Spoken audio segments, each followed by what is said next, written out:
kind of reactions today of like what you saw out there. Just maybe if you want to, focus on a player or just the team in general. Well, I'll hold my role and start with the positives. I think Asar Thompson, Marcus Sasser looked really good today. I mean, Asar's efficiency offensively will come, but I like that he's staying aggressive and looking to score more than he was the first couple games. Sasser's a steal. I mean, everybody, including myself, was kind of like, why are we trading a couple picks to move up 6 spots to get this guy who's like an undersized point guard? Because he's good. He could hoop, he could defend, he could shoot. I think he should be starting. I've been saying that for over a week now. Nothing against my boy Killian, but I think Sasser should be starting. Cade's turnovers, it's something that just needs to get cleaned up. I would say just on the eye test, half of them are on him at least, probably a little more. Part of it's the spacing around him. Part of it's he's the only focus for the defense every single night at this point. Those are my big takeaways. We need Duren to get back to the defensive force he was the first couple games. Yeah, I kind of feel like, the last week I was on a real big high with the Pistons. Obviously, they were 2-1. I was drinking the Kool-Aid. I was drunk, obviously, and people let me know. And I will admit when I'm wrong, I was wrong. But what I saw tonight, and just not only tonight, but the Pelicans game and, games this week, even the Blazers game, is I kind of see them going back to what they were doing last year, where they weren't really moving the ball as much. A lot of isolations, like first couple of games of the season, they ran a ton of pick and rolls. Yep. The ball movement was great. The body movement was great. I just don't see that right now over the past couple of games. It seems like, Cade has the ball and he's kind of forcing things, to your point.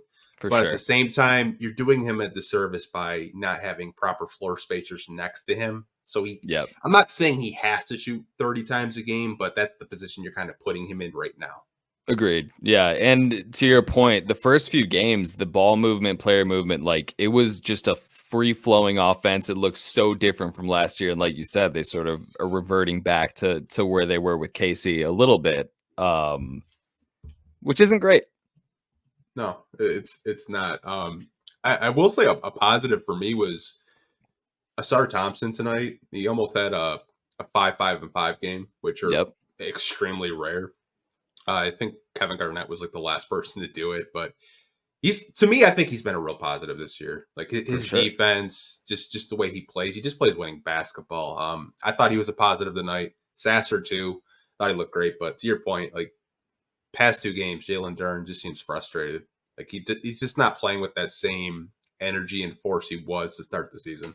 And it could be the ankle too. I mean, this happened last year where he hurt his ankle, came back, wasn't really the same. But part of that was also the Wiseman experiment.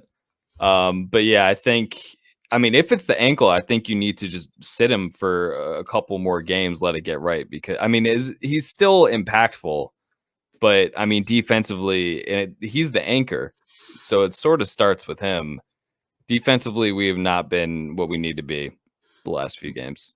No, if you're letting a 30-year-old Eric Gordon get into the paint like he did tonight, it's just nobody could guard him. Kevin Durant was on the bench for a good 5-6 minutes because the Suns bench was just torching us in the paint. Like it was, I think they had that's when they basically put the game away. Yeah, honestly insane. Like they were competitive. Halftime trying to get it back to I think it was like a 5 or 6 point lead that the Suns had, but it's just. You see flashes of it, and that just completely goes away. It's just not consistent. But I guess that's to be expected when you're such a young team. Right. That's the tricky part, too, is we are dealing with all the injuries. It is a young team, which is a big part of the turnover issue and the foul disparity, which obviously, Monty talked about. You clipped it. Monty talked about it post-game. We've been talking about it on Twitter for a few games now. The disparity is pretty nuts. A lot of it is on the Pistons. They're a young team. They're silly fouls defensively, and they don't know how to sell contact yet on the offensive end, especially Cade, even though he gets mauled every time he goes to the rim.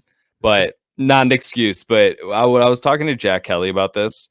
Basically, the refs aren't the reason we lost. Self-inflicted mistakes most of the time this season.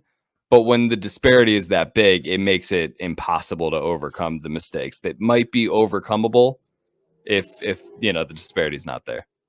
Yeah, I mean, I looked it up because I was kind of curious before we did do this podcast today, and the Pistons lead the league in fouls. Yep. 180 so far in 7 games, so it's 25 a game.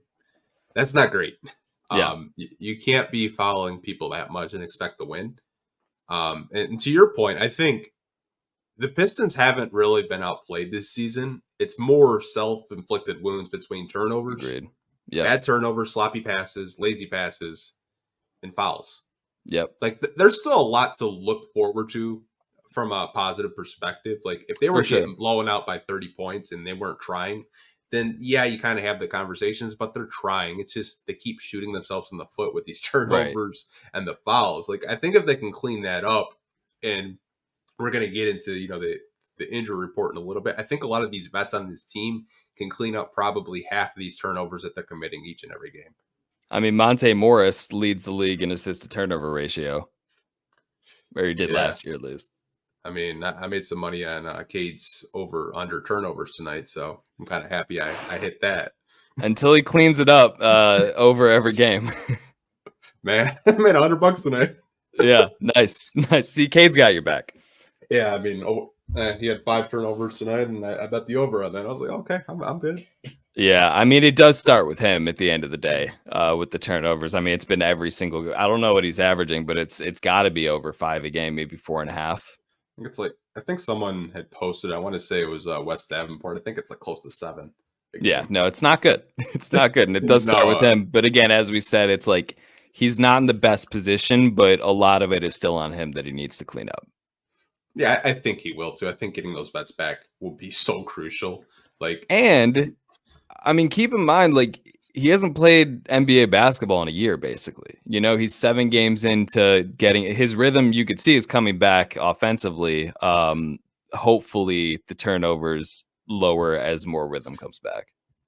Yeah, I mean, I think 83rd game, which he just completed the NBA season last week. Which if you think about it, he's in his 3rd season. Yep. And I'm not trying to make excuses for him, but you see guys like Scotty Barnes, who he's been relatively healthy, getting drafted in the same year as Cade, and he's putting up monster numbers with the Raptors. I think Cade can get there. It's just getting into that basketball shape and getting his conditioning back there, which I think he will. I think he's a great player. I think we can both agree that's the cornerstone of this whole team is we go as far as Cade can take us. Exactly. Yeah. I mean, the turnovers have been an issue since college, but I do think, just with, like you said, this is basically, for all intents and purposes, his 2nd season. He has no spacing around him. Get some more reps in, get some vets back, get some spacing. Maybe Troy makes a move down the line, but I think it'll clean up. And he's very self-aware of it too. It's not like he's like, oh my God, that's not on me.